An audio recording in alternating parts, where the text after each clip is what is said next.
computer. I'm getting that same message. I have to get permission from the host, so it's not letting me record. All right, so I see the arch. Oh, here he is.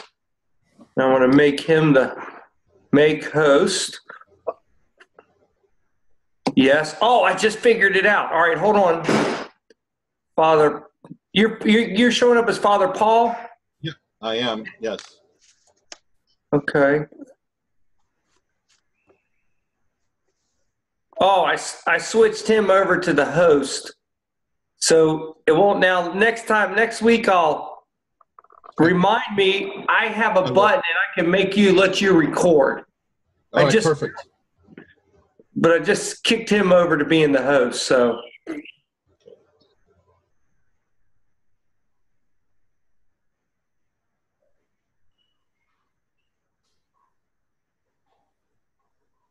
Oh, here you go. Wait a minute. All right, now I just reclaimed host. Father Paul, allow record. Okay. Bingo, baby. Now I can go make the Archbishop the host. All right. Oh, I have the master account, so I can reclaim host anytime I want to. You are the master of your domain. I am the master of the master. Except for I see him, but I don't hear him. Can you hear me now? Yes, we can. All right. It's a Verizon commercial. Yeah,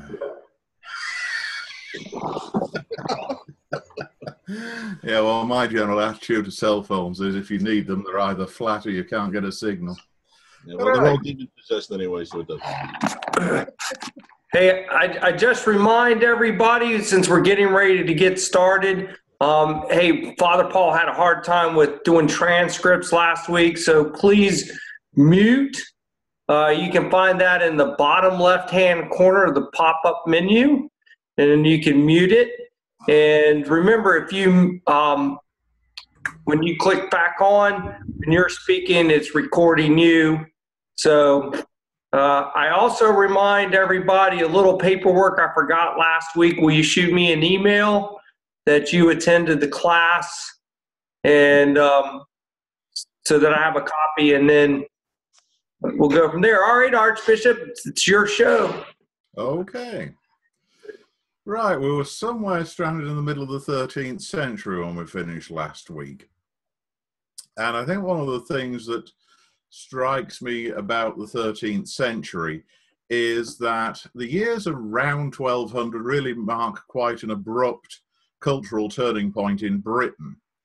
Prior to 1170, there was no university in England. Prior to 1170, there was as yet no Gothic architecture. There was still very much the unfettered feudalism of the early Norman period, and all that changes quite quickly around 1200. Oxford, by 1200, has matured enough that it's becoming one of the major schools of Northern Europe, and certainly it's going to be heard of quite a bit during this evening's session.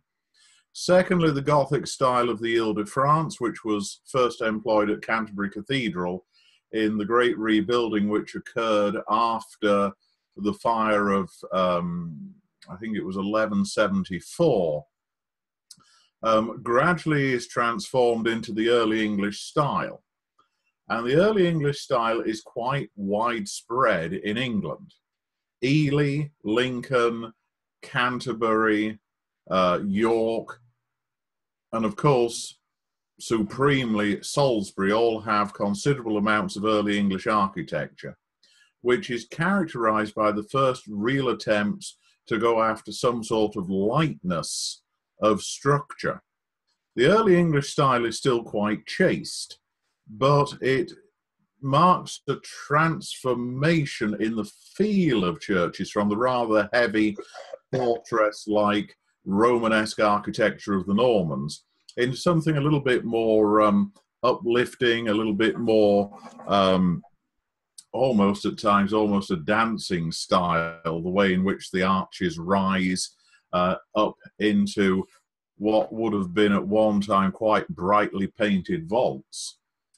The other thing that happens around 1200 is the first definite moves towards some sort of constitutional government.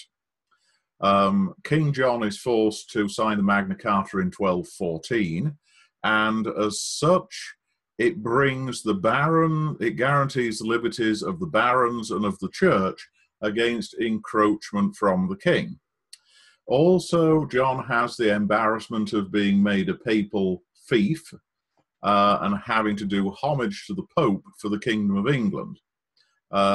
This was to be a running sore throughout the Middle Ages. The period after 1215 and the death of John the following year is one of considerable stability. There's a fairly long regency in the early years of Henry III, and the country basically falls into the hands of the great baronial families and the bishops. The nature of their administration is cautious. They don't want to charge themselves too much tax. They don't want to overstrain the economy. And it's a period in which there's a great deal of money available for church building, hence my little advertisement for the early English style of architecture. You see so much of it because England was at peace, there was money available for building work, and folks got on and built. There was another major period of rebuilding at the beginning of the 13th century. It's also a period in which Oxford University becomes becomes prominent in English church life. Oxford, throughout the Middle Ages, had a little bit of a running battle between what I'm going to loosely call the fellows and the friars. Oxford had evolved partly from the University of Paris and partly from the old monastic and cathedral schools, which had taught the English clergy up until the 1170s. And as such, it was staffed mainly by secular priests who were first and foremost academics and relied on the fees that they got from tuition to make a living. You don't yet have an endowed university. That basically is a creation of the 13th century. And during this period, the two great mendicant orders, the Dominicans and the Franciscans, appear in England. The Dominicans concentrated their efforts mainly on the larger towns. Oxford gets a Dominican priory quite early on, as does London, Bristol, York, and so on. The White Friars, the Franciscans, go after the same targets, and there's quite a bit of rivalry between the two, even though they are not precisely the same.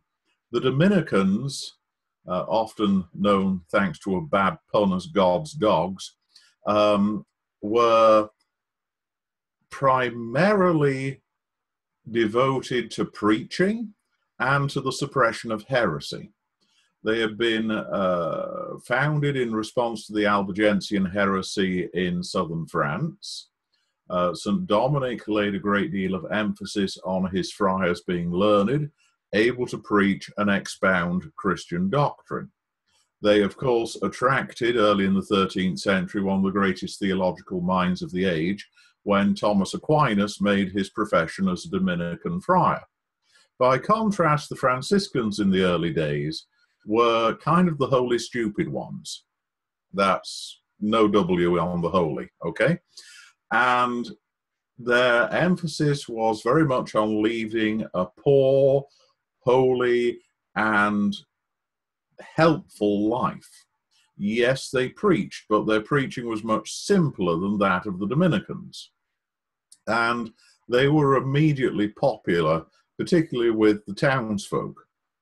And unlike the great monastic orders, which were kind of seen as being aloof, they lived in these monasteries, most of which were on the edge of town, walled, if not out in the country.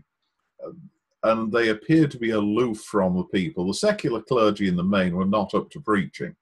They had their hands full, you know, with Housel and Schrift, with the Mass and with the daily round of services and with visiting the sick, giving poor relief, farming their glebes, and so on and so forth.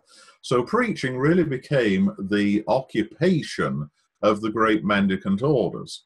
And in order to be preachers, they had to be educated, which meant that the Dominicans and the Franciscans set up their houses at Oxford, and they were not under the control of the university. So there was immediately a tension between the regents of Oxford University and the monastic orders, the mendicant orders that had settled there. And as a result of this, there's a bit of a running battle through the early part of the 13th century between the friars and the fellows for the control of the university. And eventually, the friars have their relationship with the university defined. And although there was to be a little bit of argy-bargy all the way through the 13th, 14th, 15th centuries between the monastic, the mendicant, and the secular clergy in Oxford, the worst of the dispute was over by 1229. This brings me on to the first great teacher of friars at Oxford, Robert Grosseteste. Grosseteste was born around 1175 in Stradbroke in Suffolk. And if any of you are familiar with the life of J.C. Ryle, he was vicar of that parish in the mid-19th century, which is rather a nice coincidence. He seems to have been under the patronage of William de Vere, the Bishop of Hereford, who seems to have secured, first of all, Robert's basic education in the Hereford Cathedral School. Remember, Oxford is rather an unlovely infant at this point, and then passes his talented student on to the University of Paris, using a benefice or two to provide the funding. He disappears from the Hereford records around 1208 and reappears in the Diocese of Lincoln around 1220. It's known that he taught theology to the Franciscans at Oxford in the 1210s and the 1220s, and in addition to theology, he's associated with the study of optics and mathematics. In the case of optics, he's amongst the first to introduce the West to the works of the Arabs on that subject, and he really lays the foundation for Peckham and Roger Bacon later on in the century, who also worked in that field. He was also one of the first English scholastic theologians to really understand Aristotle's vision of the dual path, from the particular to the universal, and then back again from the universal laws to particular observations, which he would have referred to as resolution and composition. As such, he is a very influential figure in the mid-13th century, and probably one of the star turns that the University of Oxford pointed to as it was establishing its reputation as a school. However, his career at Oxford is ended in 1235 when he is elected, and this is a significant fact in itself. He's elected by the cathedral chapter as Bishop of Lincoln. As usual, what happens is that there is an election, there's a candidate put up by the chapter, there's a candidate put up by the king. They reach a stalemate, then, afraid of papal provision, they rummage around and find somebody everybody can agree on, and in this case, it's Robert Grosseteste. As a bishop, he comes across as being very much in the Thomas Becket mode. He's loyal to the demands of the church in Rome. He tries to keep the clergy out of the clutches of civil law as much as he can. But on the other hand, He also realizes that as a bishop, he's one of the great councillors of state, one of the great feudal tenants-in-chief. And as such, whilst he tends to uphold the rights of the papacy within the church, when it comes to the church's relationship with the king, he tends to put a brake on some of the more extravagant papal claims in order that whatever might be going on in Rome, life in the English church can go along as normal. Grosseteste certainly seems to have been a zealous bishop. He went to the lengths of suspending the dean, sub-dean, and chancellor of Lincoln Cathedral for corruption during his first visitation in 1237. That wasn't the last time it had to be done. There was a similar showdown in the 1990s. And Lincoln Cathedral, by the way, was still operating under largely the same statutes in 1990 as it had been doing in 1237. And Grosseteste seems to have had absolutely no compunction forcing the issue of discipline. And as such, he can be seen in the context of the mid-13th century as a reforming bishop. But his loyalty to the papacy had its limits. And certainly one of the things of which he disapproved was the habit of papal provision, which was when the Roman Curia stepped in and provided a candidate for a benefice. And one of the almost inevitable things about these papal candidates is that they had some sort of job in the Curia and needed some sort of income that the Pope didn't need to find from his own pocket. And as a result of this,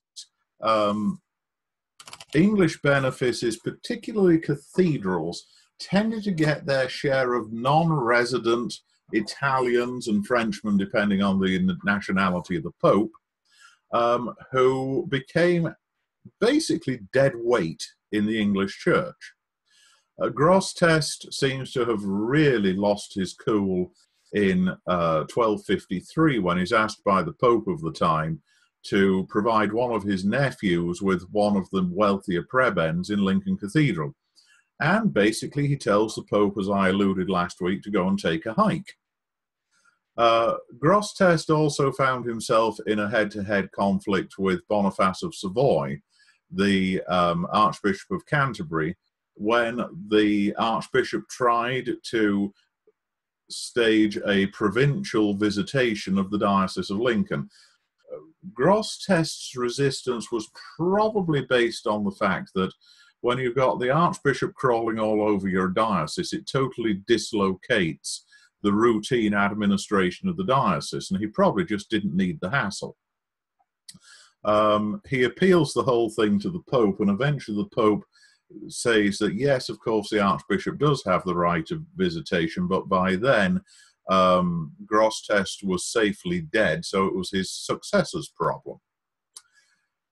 Boniface of Savoy was succeeded by Robert Kilwardby, and this is where we're back to friars again. Kilwardby was a Dominican, born somewhere around 1215. He had studied in Paris, where he joined the Dominican order, and had been a regent of Oxford University from circa 1245 to the time of his appointment as provincial of the English branch of the Dominican order in 1261. When he becomes the Archbishop of Canterbury, again, this is an open election job. This is not papal. He is papally provided because of a disputed election in which neither the monks nor the king can muster enough votes in the cathedral priories chapter to get their own candidate elected. In theory, this means that he's neutral, but in practice, it means he comes with the baggage that the king doesn't quite know who he's got, although in the case of Kilwardby, he probably was known at court because of his position within the University of Oxford. And the cathedral chapter were having to put up with a mendicant. Now, one of the things, those of you who are familiar with Canterbury Tales will remember is monks and friars don't like each other very much. And in fact, the two sides often told quite naughty stories about each other. The funniest one in the Canterbury Tales, by the way, is when the wife of Bath has a sly dig at the friar, at one of the friars in the party, saying that, you know, in the old days there used to be fairies under every bush, but now there's none other incubus but them, referring to the friars. And Kilwardby had been prominent as a teacher in Oxford. There are surviving works of his on grammar, logic, natural philosophy, and ethics.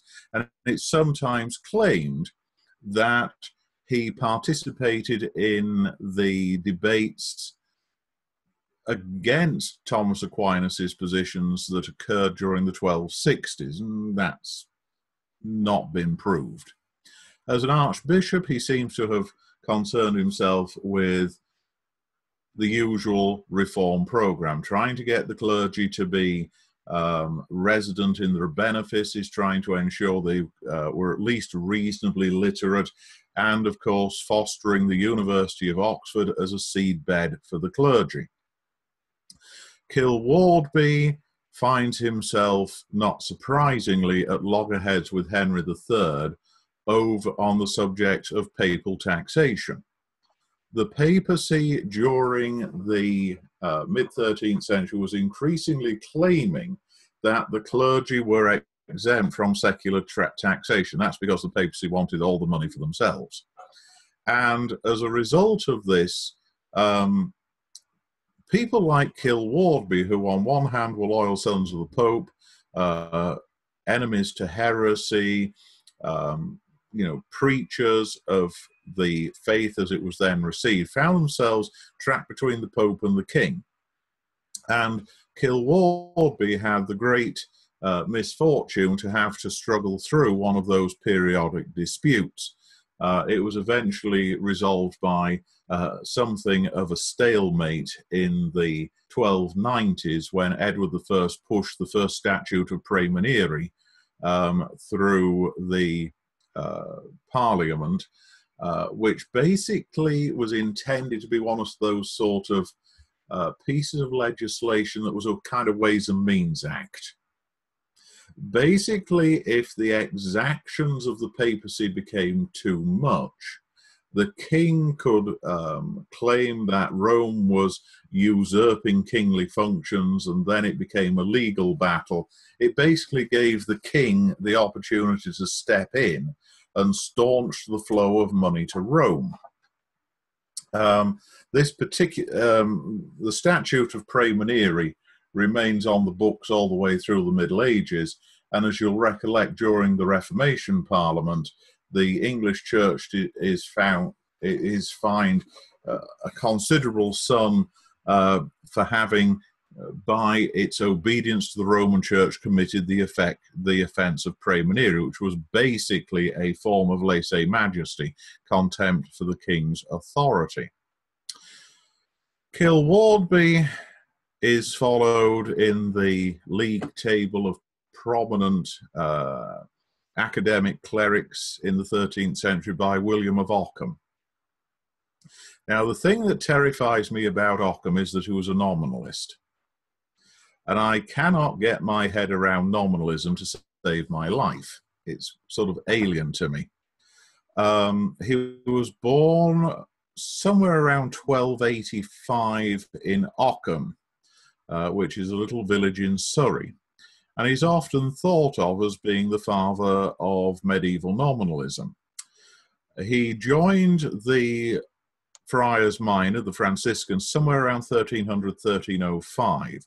He studied in the Franciscan house in Oxford, obtaining his master's degree in theology around 1321.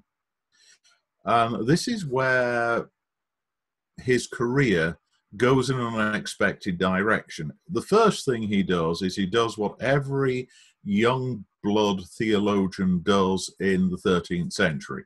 He writes a commentary on Peter Lombard's sentences. And that seems to have secured both his reputation as a teacher and also placed him under suspicion of having new and unusual ideas.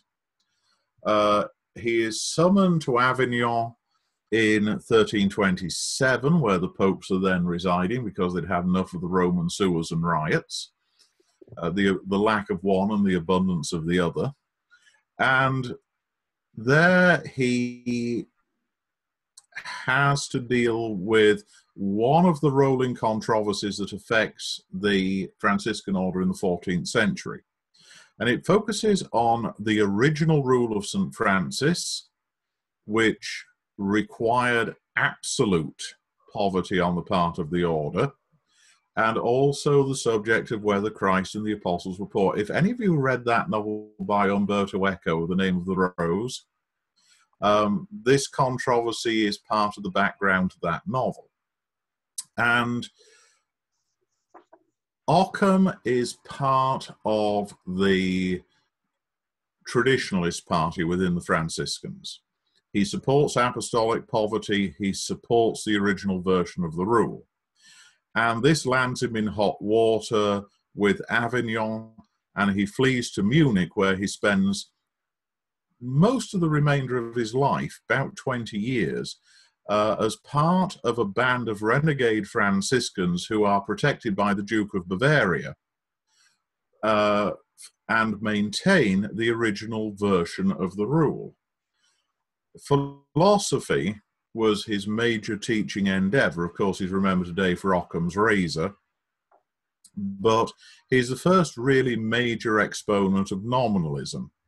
And as far as I can figure it out from various definitions, Occam argued that universals and abstract objects do not exist, holding that only physical particulars in time and space exist, and that universals exist only subsequently to particular objects. Don't ask me. I'm a historian, not a philosopher. It would probably be fair to say, though, that most medieval nominalists were not nominalists as such, but conceptualists, holding that universals were mental constructs rather than there being no universals at all. Occam died under papal displeasure in 1347, but he was rehabilitated shortly after his death in 1351 and goes on to be kind of the grandfather of late medieval nominalism. However, from our point of view, Occam may be very interesting, but his slightly younger contemporary Thomas Bradwardine is fascinating.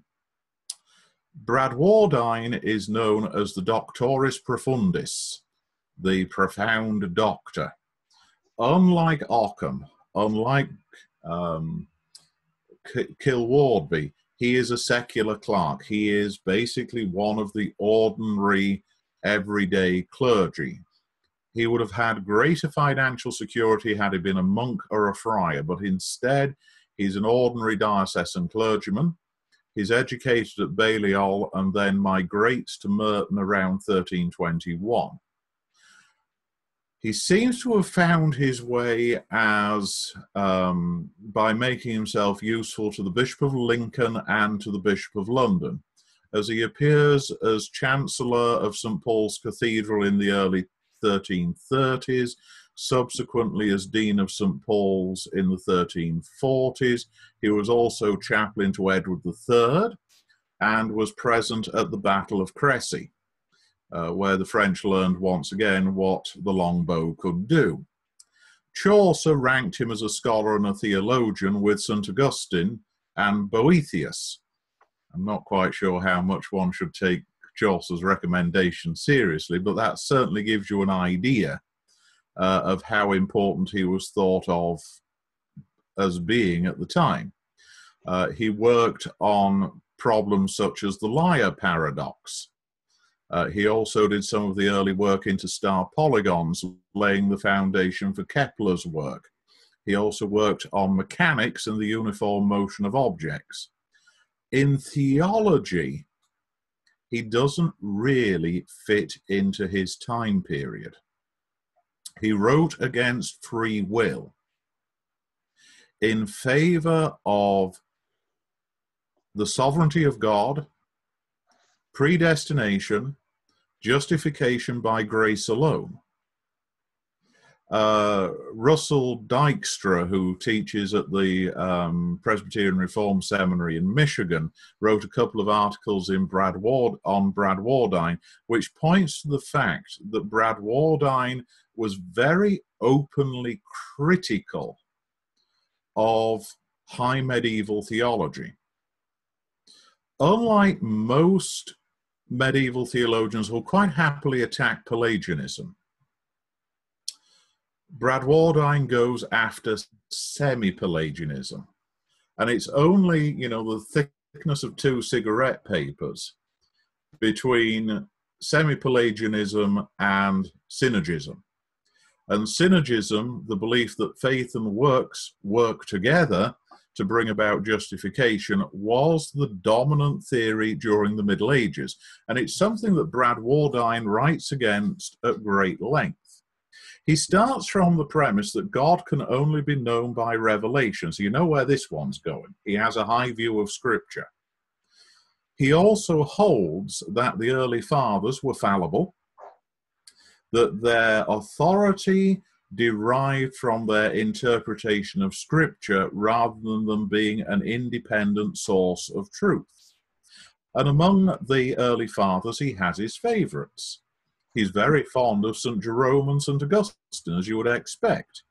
He doesn't have an awful lot of patience with St. Cyprian, and his views about Oregon can be described as being almost wholly negative. He teaches the doctrine of predestination. He insists that salvation comes through grace alone. And he also teaches, when the subject of absolution is reached, that forgiveness comes through repentance rather than through penance.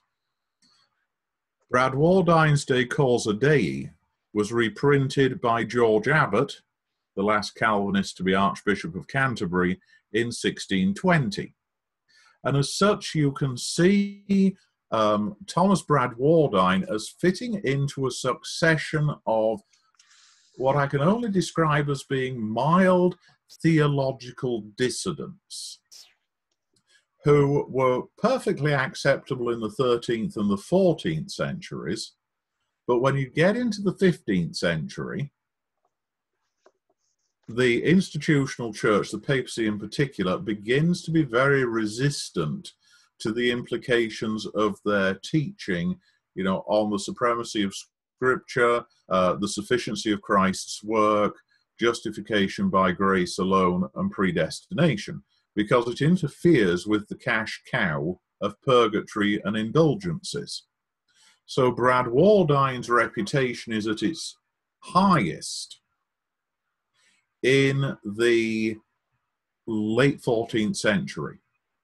In the 15th century, he undergoes something of an eclipse, because one of the scholars whom he influences perhaps most of all, a gentleman called John Wycliffe, becomes kind of the arch heretic until Jan Hus takes over the job in 1415. Now, Bradwardine was so much part of the institutional church that he is elected as Archbishop of Canterbury around Easter 1349, but that was a bad year to do anything. He's consecrated in late June and is dead by late August, thanks to the Black Death. 1349 was the year of the 3 archbishops due to the pestilence stalking the earth. And at this time, John Wycliffe was a 25 to 30-year-old junior tutor in the University of Oxford.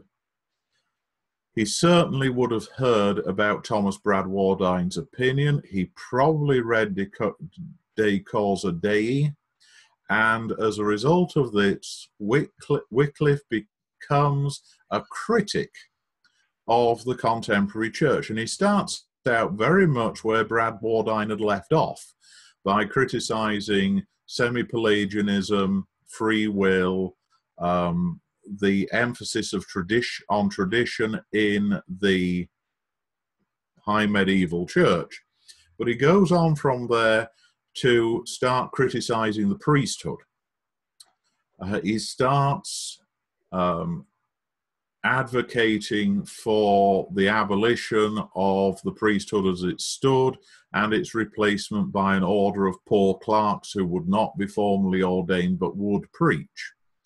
I don't know how many of his positions are absolutely dead serious and how many of them are intended to goad people to reform. I sometimes think the poor clerk's idea reads a lot like somebody who is impatient with the non-existent pace of formal reform.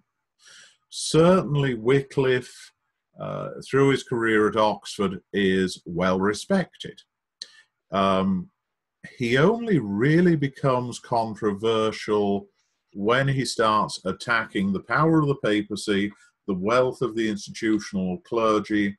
But even then, in late 14th century England, he has his supporters, the most prominent of which was John of Gaunt. And if you're at all familiar with the late 14th century in England, you will realize that John of Gaunt, with his close relationship with the royal family, his capabilities as an administrator, his essential stability in a political sense in what is a very unstable period, what with the death of Edward III, the relatively weak monarchy that exists with Richard II. Richard II's eventual was eventually deposed and replaced by Henry IV, Henry Bolingbroke. Gaunt is there in the background pulling the strings. And one of the things that he needs is a cudgel with which to beat the Pope. The popes are seen as taking too much money out of England. The fact that there were two of them for an awful lot of the late 14th and early 15th century didn't help their reputation either. England was generally loyal to Avignon, but, you know, John of Gaunt often found it useful to threaten to switch allegiance to the anti-pope in Rome. And John of Gaunt uses Wycliffe and protects Wycliffe because it gives him an opportunity to push for reform in the church. Wycliffe's radicalism lies not so much in what he says about theology, but in his attack on the institutional church, and that's what eventually lands him in trouble. He's summoned to stand trial in London.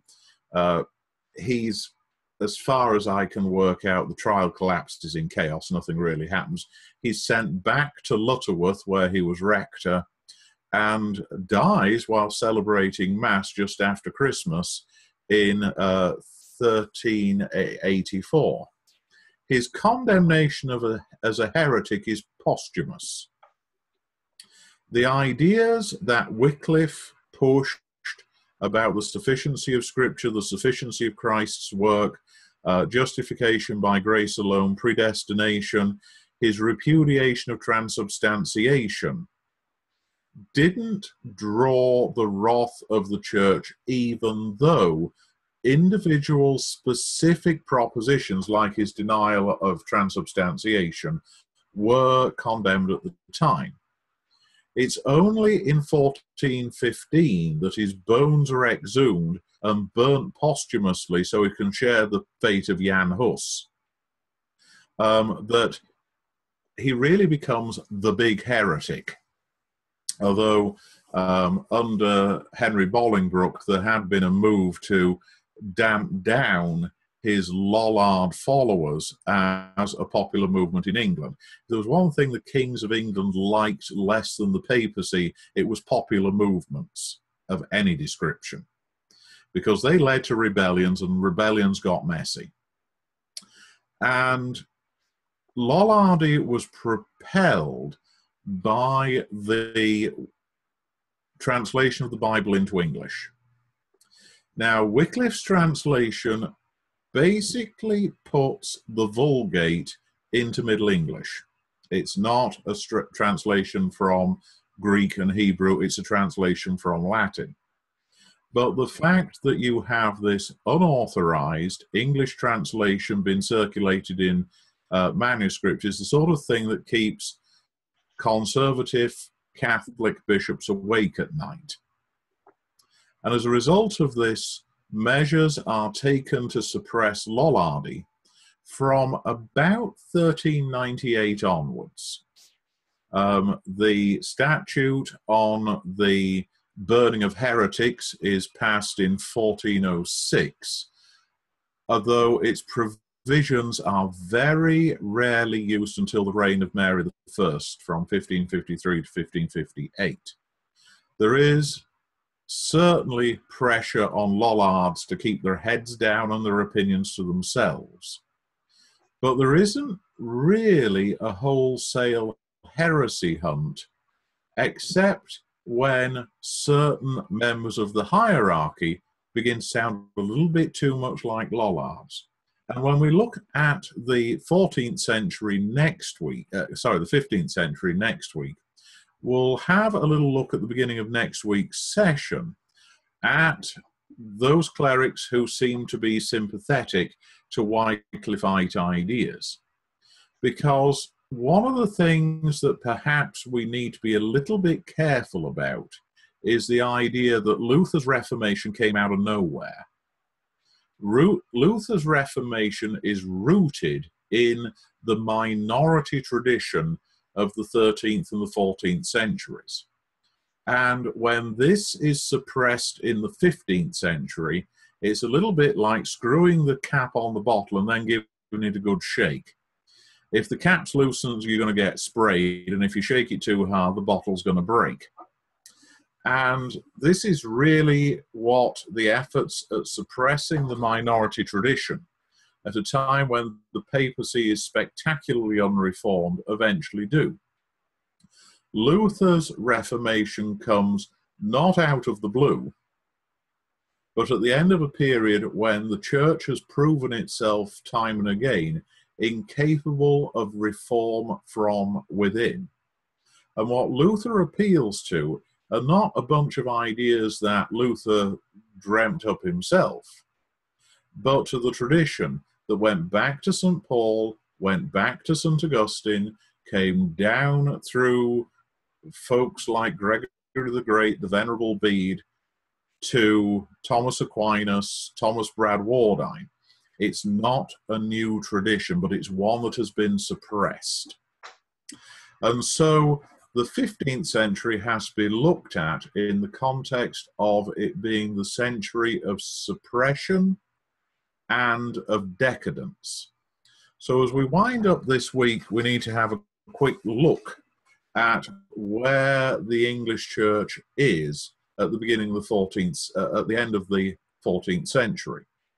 The Black Death lies across the middle of the 14th century like a toll gate. It is estimated that around 30% of the population of England died between 1349 and 1351.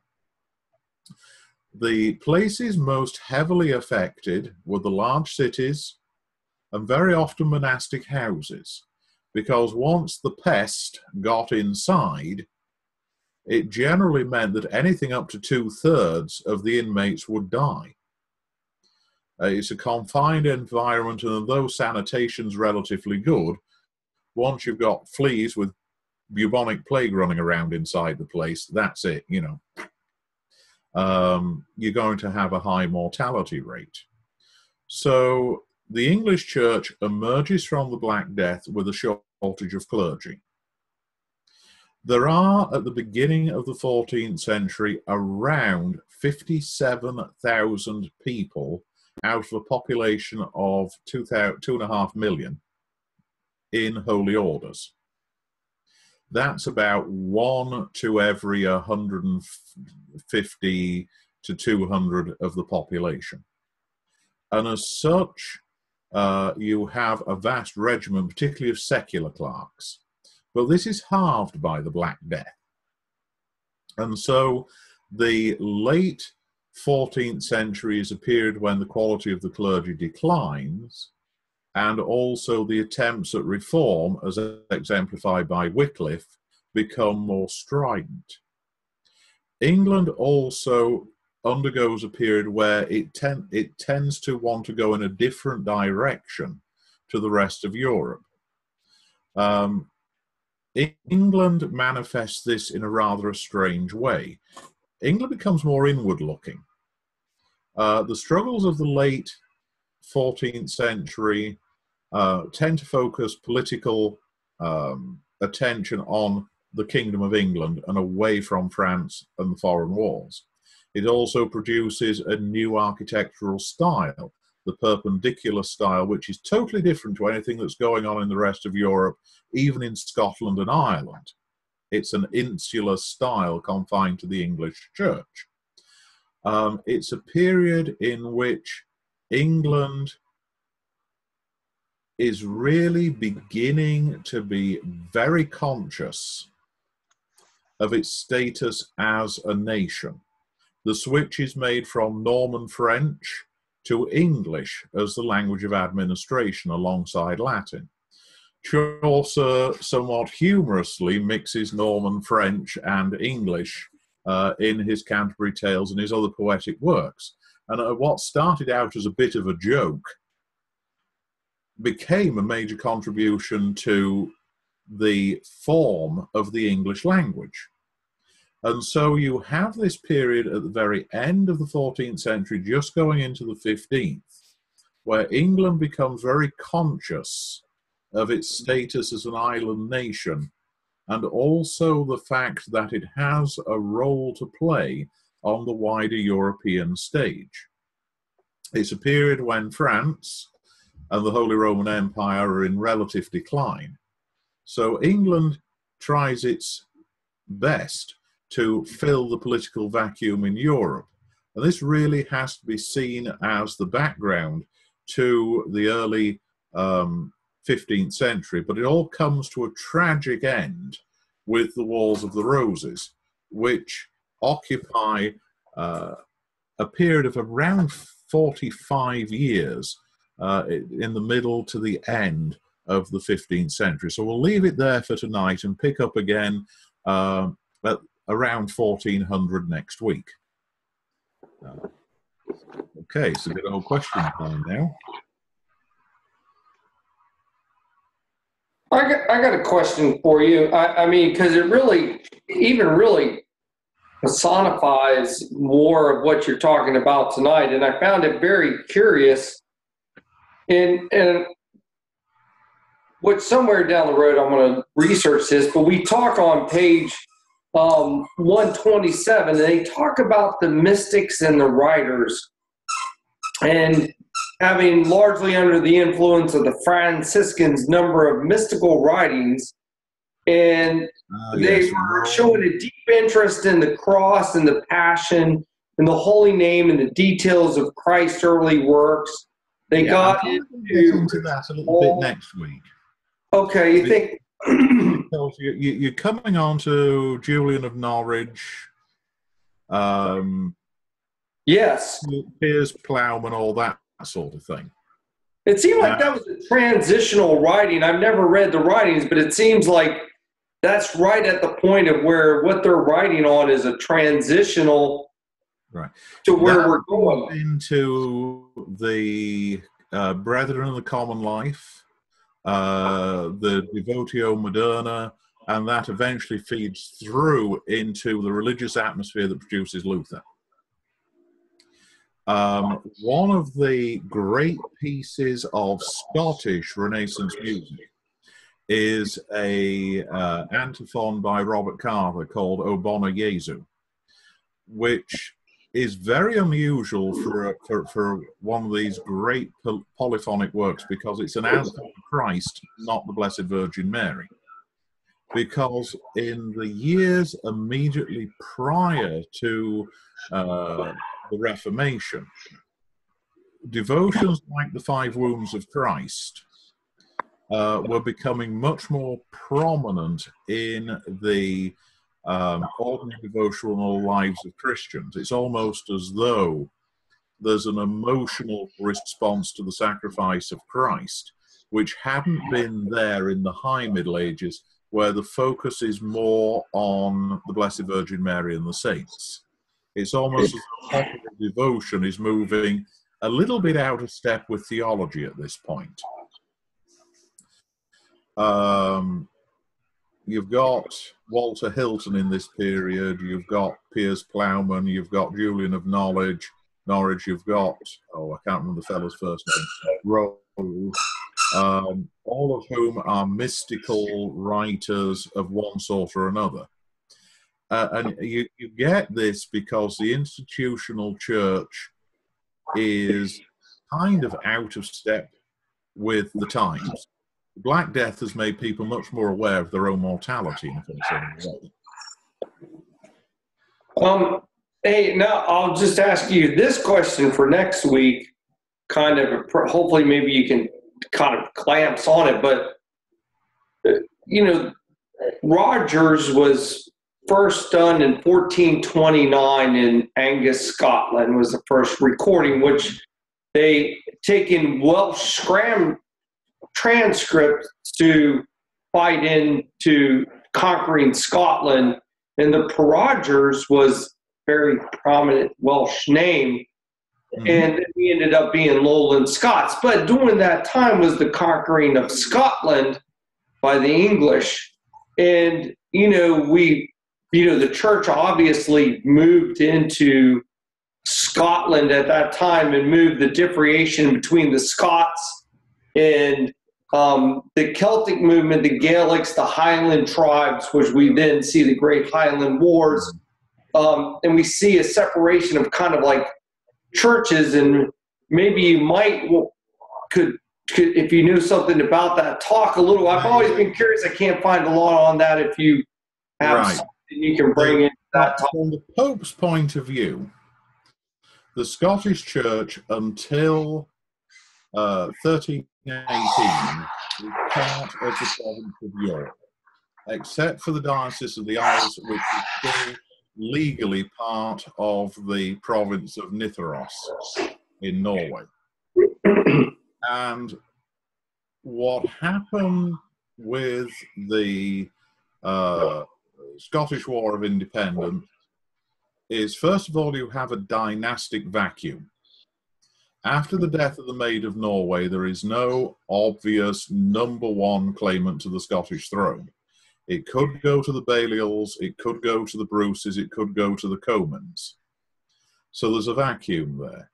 Edward I is one of those folks who will take his chances. He wants to be the Rex Britanniarum, the King of Britain. So he has already subdued the Welsh. Stage 2 is subduing the Scots. So he puts in John Balliol as a puppet king, demands him to swear feudal fealty to Edward, to the Crown of England, which is supported by the Pope, by the way. And then basically all hell breaks loose, because first you get William Wallace's rebellion. And no, they did not paint themselves blue and wear kilts at that point. And then half a generation later, you get Robert the Bruce. And of course, Robert the Bruce is Norman French. That's his ancestor. As were a lot of the lowland noble families, like the Ogilvies, the Lindsays. They were Norman French who'd gone to Scotland in the service of the Scottish kings and had done rather well for themselves. And Robert the Bruce is extremely lucky in two respects. First of all, he doesn't have to deal with Edward I on the battlefield. He gets Edward II. And Edward II is basically not an inspiring leader. And as a result of this, he makes some significant mistakes which Robert the Bruce exploits. Bruce also fastens on to a technique for making the knight useless.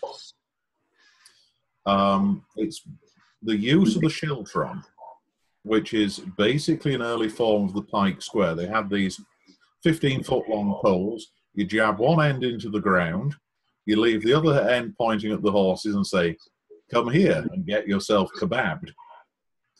And because of that, the English army couldn't defeat the Scots in the field. All the Scots had to do was then break their formation and pick them off. So the English are at a disadvantage when fighting in Scotland. And eventually Edward II is forced to concede Scottish independence.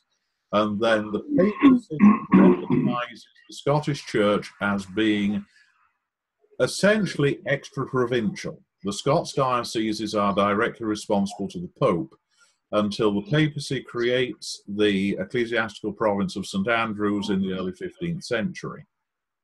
Now, the Highland-Lowland thing isn't really solved until the end of the 17th century. The Highlanders were basically regarded by the Lowlanders as the wild Irish up in the hills. And the kings of Scotland relied very heavily, first of all, on the traditional lowland support, and then secondly, on the Isles, where they found that the MacLeans and the Campbells were very apt to come and support the King of Scotland when he was having a little bit of trouble with the nobility. But Scotland is not a strong monarchy in the Middle Ages. You get individuals like Robert the Bruce who are head and shoulders above the rest. And as a result of this, what you get is a period of strong rule under Robert the Bruce, and then you get a relatively weak king, and then the English start and push back into Scotland. And this is what goes on for the rest of the Middle Ages. The Scottish Church, of course, particularly in the lowlands, suffers from, the constant wear and tear of battle. There's very few old church buildings in the very south of Scotland. They tend to be in the central belt and further north, where you didn't have the English popping over the border and hammering away at the locals. So, that's how Scotland evolves in this period. Ireland basically is under English control ecclesiastically. All right. So do we have some other folks? Please chime in. I didn't mean to take up so much time, but you're right in my favorite historical time of church, and especially in the Scottish Highland areas. Other comments, questions for the Archbishop? Yes, I have one. This is Paul up in Buffalo. The book talks a lot about the different kinds of clergy, and you alluded to them in your lecture as well. They talk about secular clergy, and then you had monks, friars. Could you just briefly run down what the different grouping or types of clergy were during these Middle Ages? Okay, let's start with the easy one, the regular clergy. The regular clergy were so called because they lived under a regulus, a rule. So that would cover the monks and the friars. The secular clergy were the ordinary parish priests, the diocesan clergy, who didn't live under any sort of a monastic rule or as part of a mendicant community. The average medieval priest was probably a little bit wealthier than most of his parishioners, but he spent an awful lot of his time following the plough. There was a small elite amongst the secular clergy, many of whom were canon lawyers or civil lawyers, common lawyers, employed in the service of the state. And then, of course, there was the clerical aristocracy, the first son in the army, the second son to the navy, and the third son to the church kind of deal, who often supplied the very top tier of the English clergy. People like Cardinal Beaufort, Cardinal Bourchier, who were related to the great aristocratic houses. But nonetheless, they were secular clergy. They started out as parish priests in name, if not in fact. And they were very much part of that whole ill-defined scrabble of parsons, chantry priests, poor clerks that did the grunt work in the medieval church. The regulars are the monastic clergy. They live under a rule. There's always tension between seculars and regulars, particularly when the regulars get all the best jobs. I mean, a little over half of the archbishops of Canterbury in the Middle Ages, a little over half of the bishops are regulars. So the seculars tend to believe there's a bit of a stained glass ceiling there for them. They might get to be cathedral canons, they might get to be cathedral dignities, but the chances of any of them, remember there's, at the end of the 14th century, there's 25,000 of them and about 9,000 regulars. The chance of any of them reaching the very top are 6 times less than that of the regular clergy. And then to briefly follow up, that was very good, is that they make mention in the book, too, of a pluralists in an ecclesial. Right, that's holding more than one benefice. Okay. Meaning you had more than one church, but you weren't necessarily at both of them. More than one office in the church. So basically what tended to happen was that aristocratic or talented clerics would accumulate benefices to pay for an expensive education in, say, Paris or Padua. They became a sort of clerical aristocracy who employed poor curates to do the actual parish work whilst they skimmed off the revenues to finance their lifestyle. The more innocuous form of pluralism was where they held multiple cathedral canonries, because cathedral canonries required relatively limited terms of residence. And that sort of pluralism continues well into the 19th century. The last large-scale pluralist is Henry Philpotts, the Bishop of Exeter from 1830 to 1869, who holds, because the Bishopric of Exeter is poor, it has an income of about £3,500 a year in 1831. He holds alongside that the second canonry in Durham Cathedral, which is worth about £4,000 a year, to bring his income up to a respectable level. Because at this point, bishops didn't have expense accounts. They paid for everything out of their own pocket. The whole cost of the diocesan administration came out of their funds. So for Henry Philpotts, particularly as he had 18 children, to be Bishop of Exeter on £4,500 a year was not going to happen. So he had to have that additional income from the canonry at Durham. Again, because of Philpotts' position, he was an outspoken advocate of the Tory party.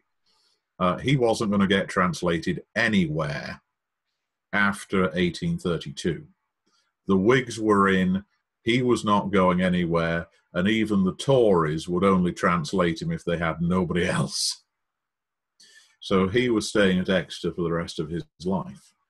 And pluralism remained a factor, well into the 19th century, just because it was a way of evening out some of the financial, financial irregularities within the church. I mean, you could have a large, poor parish, but, you could always go around and find a sinecure. That's a basically a parish without a functioning congregation. Find a sinecure, give it to this guy with the poor large parish, and he has the income to do the work. Because property rights are, nearly as sacred as Holy Scripture up until the 19th century. So the property was attached to the benefice. If the benefice became depopulated, it became a source of income either for a clerical dignitary or a parish that didn't have an income that fit the work. So pluralism wasn't necessarily an evil, but it was a problem. Thank you very much. Very good. All right. Do we have another question for the Archbishop? Any more questions out there? All right. Hey, Archbishop, why don't you close us in a closing prayer for tonight? Let us pray. Direct us, O Lord, in all our doings with thy most gracious favour, and further us with thy continual help, that in all our works begun, continued, and ended in thee, we may glorify thy name, and by thy mercy obtain everlasting life, through Jesus Christ our Lord. Amen. And I will remind everybody, please email me that you attended class tonight. And we will see you next Thursday night for the continuation of the Archbishop's class. Thank you, Archbishop. Appreciate it. Thank you. Good night now. Good night, everyone.